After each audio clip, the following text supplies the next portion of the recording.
This is San Diego News Daily.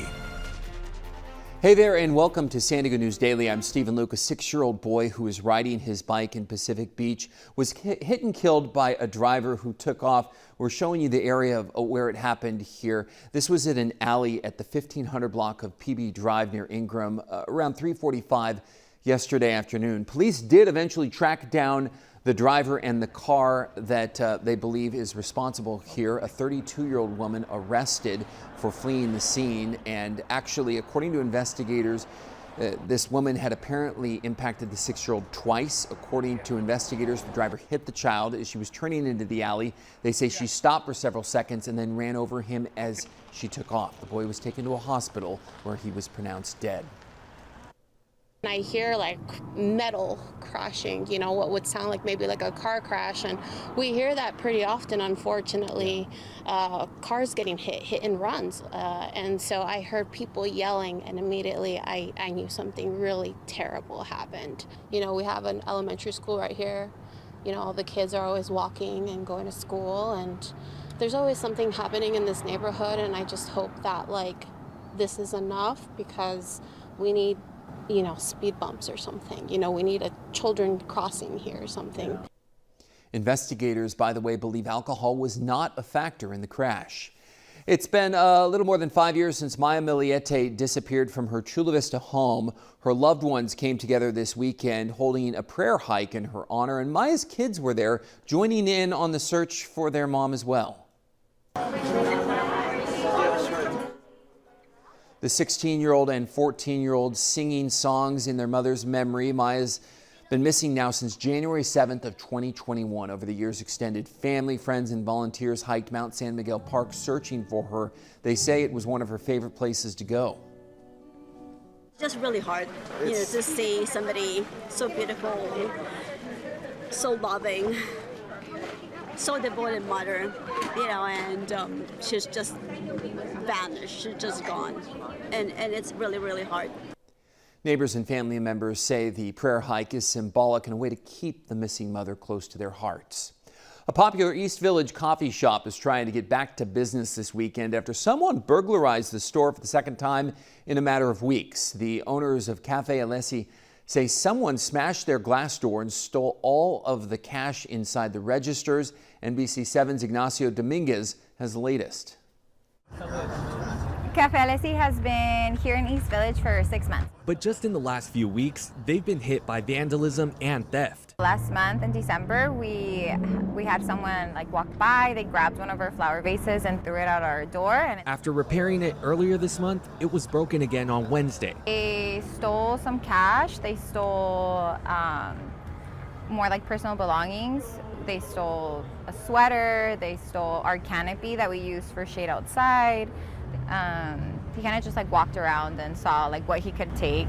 Security cameras captured the moment that person breaks through the lockbox on the door, taking hundreds of dollars from the register, then roaming around and throwing more items into a bag. It's just so devastating to work so hard to do something and then to have someone take it so easily. On December 18th, another coffee shop was robbed less than half a mile away from this one. The San Diego Police Department tells us they can't confirm whether they are related, but they are investigating.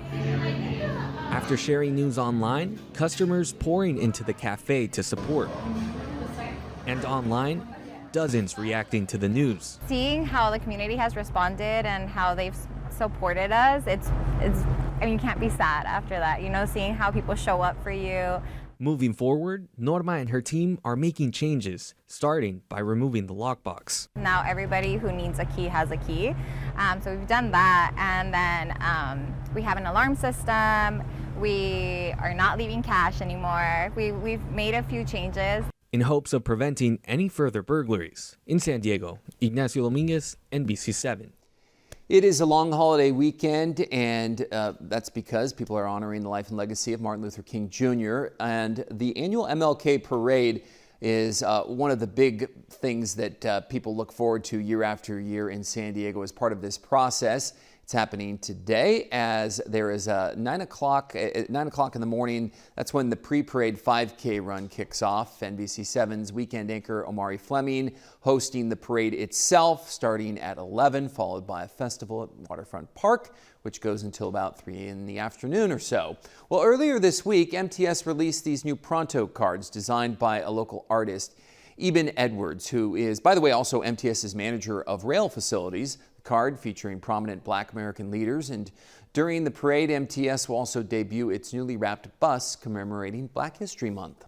On MLK Junior Day, you can visit more than 200 state parks in California for free. The free entry honoring Dr. King's legacy of justice and equality. And this comes after the Trump administration canceled free entry into national parks across the country on MLK Day, instead replacing, and Juneteenth, by the way, instead replacing it with a free day on Flag Day, which coincides with the president's birthday.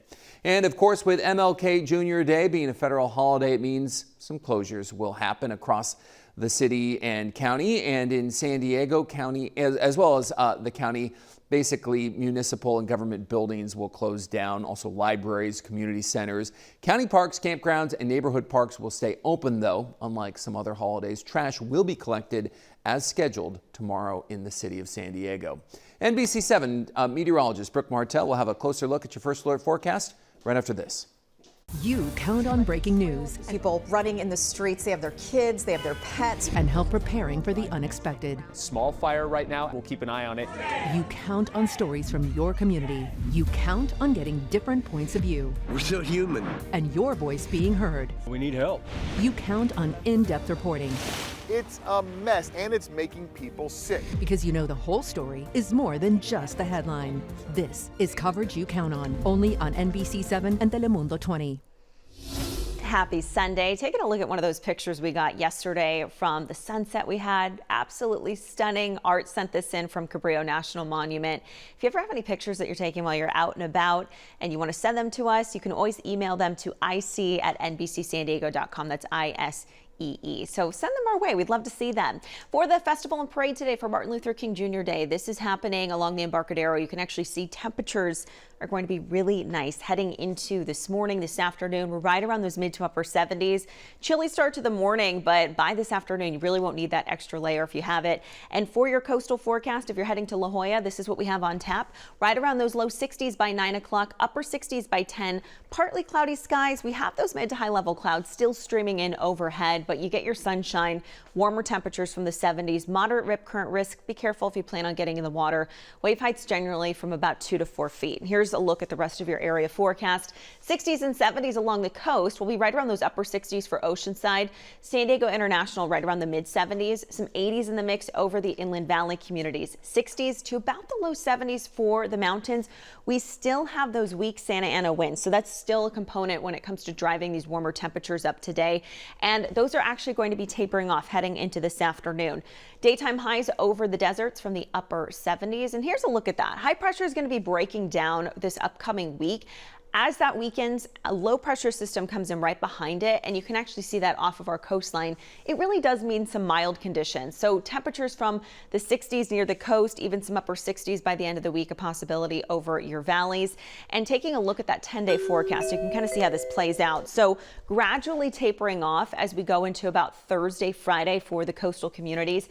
You'll notice that difference right now for the inland valleys. We go from 70s back to those upper 60s. We'll probably stay close to that through next weekend.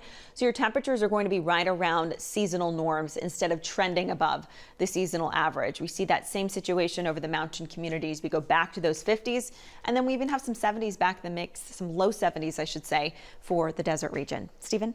Brooke, thank you. In the North County, preparations underway at the Carlsbad flower fields here. Organizers announced tickets for the upcoming season that are now on sale. So we're seeing some images of what it looked like in previous seasons and years. And this year's flower season goes from March 1st until May 10th. But you may remember last year they did extend it another week. If you're interested, you can buy those tickets on the Flower Fields website. More coverage you count on, as always, at NBC7.com, and you can always find us on your Roku or Samsung Smart TV app. Thank you for watching. I'm Stephen Luke. We'll see you soon.